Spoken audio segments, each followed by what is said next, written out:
ಹೇಗಿದ್ದೀರಾ? ಚೆನ್ನಾಗಿದ್ದೀನಮ್ಮ. ಅಂಜನಿ ಪುತ್ರದ ನಿರ್ಮಾಪಕರು ನೀವು. ಹರ್ಷ ಮಾಸ್ಟರ್ ಡೈರೆಕ್ಷನ್ ಅಲ್ಲಿ ದೊಡ್ಡ ದೊಡ್ಡ ತಾರಾ ಬಳಗವನ್ನ ಹಾಕೊಂಡು ಅಂಜನಿ ಪುತ್ರ ಸಿನಿಮಾವನ್ನ ಪ್ರೊಡ್ಯೂಸ್ ಮಾಡಿದ್ದೀರಾ. ಹಾಗೆ 2017ರಲ್ಲಿ ರಿಲೀಸ್ ಕೂಡ ಮಾಡಿದ್ದೀರಾ. ಹಾಗೆ ಅಂಜನಿ ಪುತ್ರ ಸಿನಿಮಾ ದೊಡ್ಡ ಮಟ್ಟದಲ್ಲಿ ಹಿಟ್ಟು ಕೂಡ ಆಗಿತ್ತು.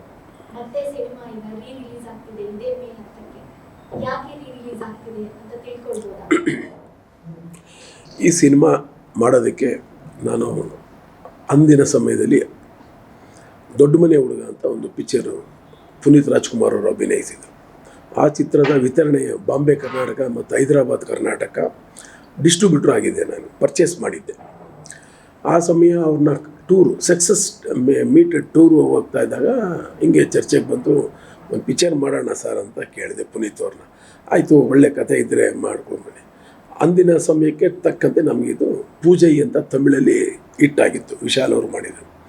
ಅದನ್ನು ಅಪ್ರೋಚ್ ಮಾಡಿದ್ವಿ, ಕರೆಕ್ಟಾಗಿ ಆ ಕಥೆನೂ ಸಿಕ್ತು. ಪುನೀತ್ ಅವ್ರಿಗೆ ಸರ್ ಈ ಕಥೆ ಇದೆ ಮಾಡಬಹುದಾ ಅಂತ ಕೇಳಿದೆ.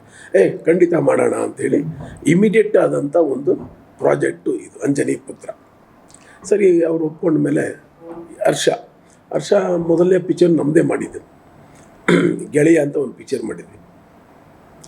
ಹರ್ಷ ಬಂದು ಡ್ಯಾನ್ಸ್ ಮಾಸ್ಟರ್ ಆಗಿ ನಮ್ಮದೇ ಮೊದಲನೇ ಸಿನಿಮಾ ರಂಗ SLC. ಮತ್ತು ಆ್ಯಕ್ಟ್ ಮಾಡಿಸಿದ್ದೆ ಅವನ್ನ ರಂಗ SLC ಮತ್ತು ಕಾಶಿ ಫ್ರಮ್ ವಿಲೇಜಲ್ಲಿ ಆ್ಯಕ್ಟ್ ಮಾಡಿದ್ದ. ಈ ರೀತಿ ಒಂದು ಒಳ್ಳೆಯ ನಿರ್ದೇಶಕರ ಜೊತೆ ಬಾಂಧವ್ಯ ಇತ್ತು. ಅರ್ಚನಾ ಅಪ್ರೋಚ್ ಮಾಡಿದಾಗ ಆಯಿತು ಸರ್ ಮಾಡೋಣ ಅಂತ ಒಂದು ಫಾಸ್ಟಾಗಿ ಒಂದು ಒಳ್ಳೆಯ ರೀತಿಯಲ್ಲಿ ಒಂದು ರೆಡಿಯಾದಂಥ ಒಂದು ಸಿನಿಮಾ.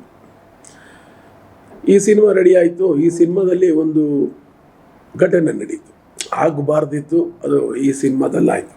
ಅಂದರೆ ನಮ್ಮ ಪುನೀತ್ ಅವರ ತಾಯಿಯವರು ಪಾರ್ವತಮ್ಮ ರಾಜ್ಕುಮಾರ್ ಅವರು ಆ ಸಮಯದಲ್ಲೇ ತೀರ್ಕೊಂಡ್ರು. ಅದು ನಮ್ಮ ಎಲ್ಲರಿಗೂ ನೋವು ತಂದಂಥ ವಿಷಯ. ಆ ಟೈಮಲ್ಲಿ ಸ್ವಲ್ಪ ದಿವಸ ನಡೀತು.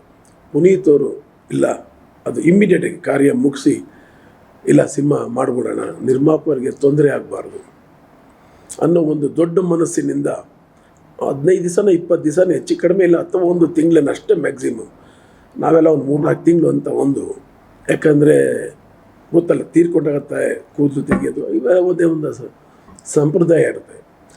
ಆ ಸಂಪ್ರದಾಯನ ಇಟ್ಟು ಇಲ್ಲ ಮೊದಲು ಸಿನಿಮಾ ಮಾಡಿ ನಿರ್ಮಾಪಕರಿಗೆ ಅನಾನುಕೂಲ ಆಗಬಾರ್ದು ಅಂತೇಳಿ ಆ ಒಂದು ದೊಡ್ಡ ಗುಣಕ್ಕೆ ನಾನು ಚಿರಋಣಿ ಅಂತ ಹೇಳಿದ್ರು ತಪ್ಪಾಗಲ್ಲ.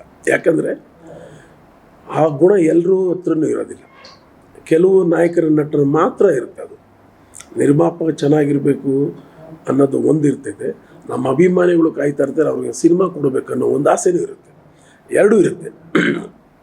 ಅಂಥ ಒಂದು ದೊಡ್ಡ ವ್ಯಕ್ತಿ ಅವ್ರ ಬಗ್ಗೆ ಹೇಳೋದಕ್ಕೆ ನಮ್ಮ ಹತ್ರ ಏನೂ ಉಳಿದಿಲ್ಲ. ಯಾಕಂದರೆ ಇವತ್ತು ನಮ್ಮ ಪಬ್ಲಿಕ್ಕು ಅವ್ರನ್ನ ಒಂದು ಉತ್ತಮ ಸ್ಥಾನದಲ್ಲಿ ಇಟ್ಟಿದ್ದಾರೆ. ನಾವೆಷ್ಟು ಹೇಳಿದ್ರು ಕಡಿಮೆನೆ. ಈ ಒಂದು ಇದ್ರ ರೀತಿಯಲ್ಲಿ ಪಿಕ್ಚರ್ ಮಾಡೋದು.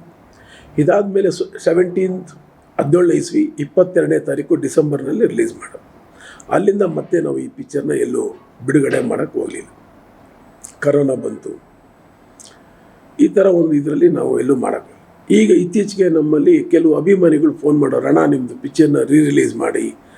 ಆವಾಗ ಒಂದು ಚೂರು ನಮ್ಮದು 2 ದಿವಸ ನಮ್ಮದು ಇದು ಬಿಡುಗಡೆ ಆದ ಸಂದರ್ಭ 2 ದಿವಸ ನಿಂತಿತ್ತು.